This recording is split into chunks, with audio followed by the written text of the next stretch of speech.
Today we are reading chapter 11 in Stuart Little. It's called The Automobile. For 3 days, everyone hunted all over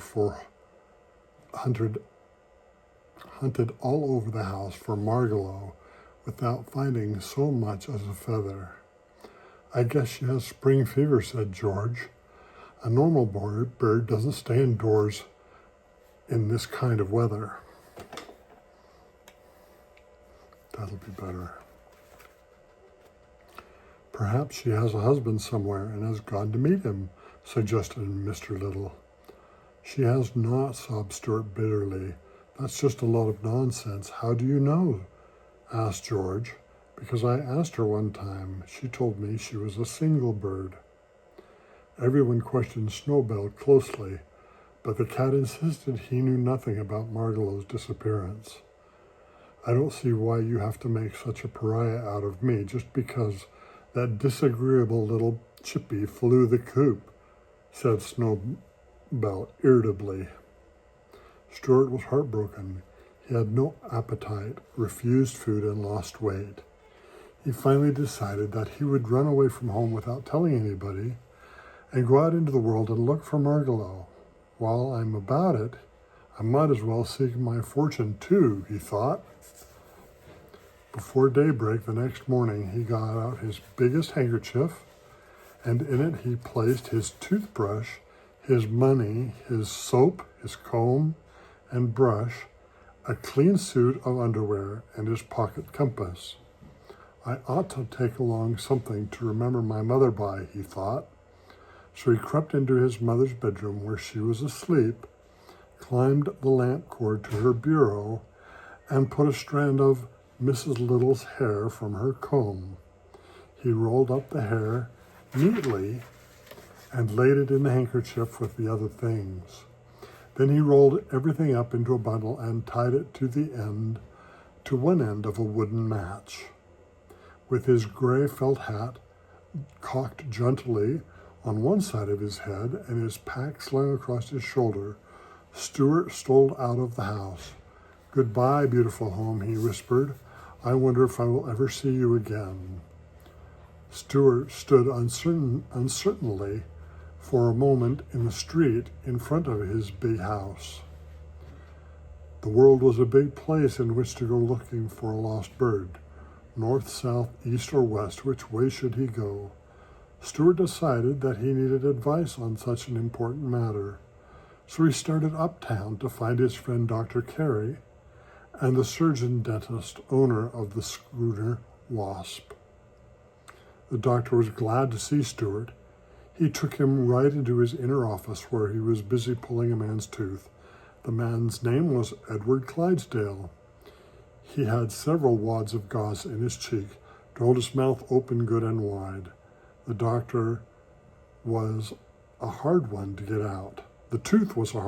out, and the doctor let Stuart sit on his instrument tray so they could talk during the operation. "This is my friend Stuart Little," he said to the man with gauze in his cheeks. "How are you, sir?" replied the man as best he could. "Very well, thank you," replied Stuart. "What's on your mind, Stuart?" asked Dr. Carey, seizing hold of the man's tooth with a pair of pincers and giving a strong pull. "I ran away from home this morning," explained Stuart. "I'm going out into the world to seek my fortune and to look for a lost bird. Which direction do you think I should start out in?" Dr. Carey twisted the tooth a bit and racked it back and forth. "What color is the bird?" he said. "Brown," said Stuart. "Better go north," said Dr. Carey. "Don't you think so, Mr. Clydesdale?" "Oka bark," said Mr. Clydesdale. "What?" cried Stuart. "I say, look and enter ark," said Mr. Clydesdale. "He said look in Central Park," explained Dr. Carey, tucking another big wad of gauze into Mr. Clydesdale's cheek. "And it's a good suggestion. Oftentimes people with decayed teeth have sound ideas. Central Park is a favorite place for birds in the spring." Mr. Clydesdale was nodding his head vigorously and seemed about to speak again. "Oh, go to the park. Take a look at our alley." "What?" cried Stuart, delighted at this new kind of talk. What say, Mr. Clydesdale? And then he said it again. He says if you can't locate the bird in Central Park, take a New York, New Haven, and Hartford railway train and look in Connecticut, said Dr. Carey. Then he removed the rolls of gauze from Mr. Clydesdale's mouth. "Rinse, please," he said. Mr. Clydesdale took a glass of mouthwash that was beside the chair and rinsed his mouth out.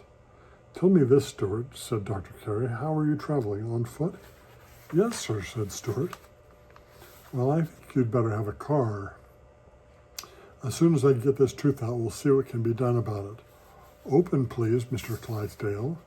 Dr. Carey grabbed a tooth with pincers again, and this time he pulled so long and so hard, and with such determination that the tooth popped out, which was a great relief to everybody, particularly to Mr. Clydesdale. The doctor then let Stuart into another room. From the shelf he took a tiny automobile, about 6 inches long, the most perfect miniature automobile Stuart had ever seen. It was bright yellow with black fenders and a streamlined car of graceful design. "I made this myself," Dr. Carey said. "I enjoy building model cars and boats and other things when I am not extracting teeth. This car has a real gasoline motor in it. It has quite a good deal of power. Do you think you can handle it, Stuart?" "Certainly," replied Stuart, but looking into the driver's seat and blowing the horn. "But it isn't going to attract too much attention? Won't everybody stop and stare at such a small automobile?" "They would if they could see you," replied Dr. Carey, "but no one will be able to see you in the car." "Why not?" "Because this automobile is a thoroughly modern car. It's not only noiseless, it's invisible. Nobody can see it."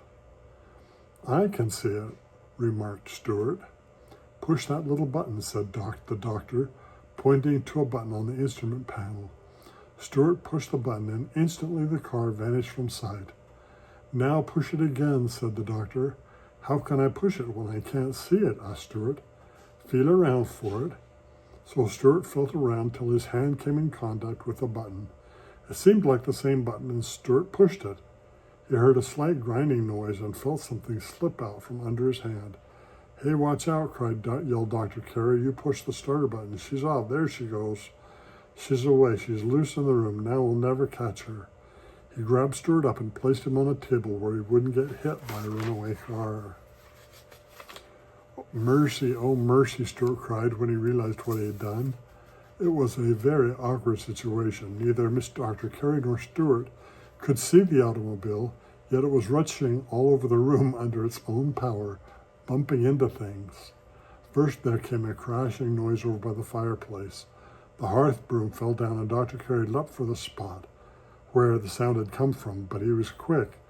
Though he was quick, he hardly got his hands on the place when there was another crash by the wastebasket. The doctor pounced again. Pounce, crash, pounce, crash. The doctor was racing all over the room, pouncing and missing. It is almost impossible to catch a speedy, invisible model automobile, even if one is a skillful dentist. "Oh, oh," cried Stuart, jumping up and down. "I'm sorry, Dr. Carey. I'm dreadfully sorry." "Get a butterfly net," shouted the doctor. "I can't. I'm not big enough to carry a butterfly net." "That's true," said Dr. Carey. "I forgot. My apologies, Stuart." "The car is bound to stop sometime," said Stuart, "because it will run out of gas." "That is true, too," said the doctor. So he and Stuart sat down and waited patiently until they no longer heard any crashing sounds in the room. Then the doctor got on his hands and knees and crawled cautiously all over, feeling here and there, until at last he found the car. It was in the fireplace, buried up to its hub in wood ashes. The doctor pressed the proper button, and there it stood in plain sight again, its front fenders crumpled, its radiator leaking, and its headlights broken, its windshield shattered, its right rear tire punctured, and quite a bit of yellow paint scratched off its hood. "What a mess," groaned the doctor. "Stuart, I hope this will be a lesson to you. Never push a button on an automobile unless you are sure of what you're doing. Yes, sir, answered Stuart, and his eyes filled with tears. Each tear was smaller than a drop of dew. It had been an unhappy morning, and Stuart was already homesick. He was sure that he was never going to see Margalo again.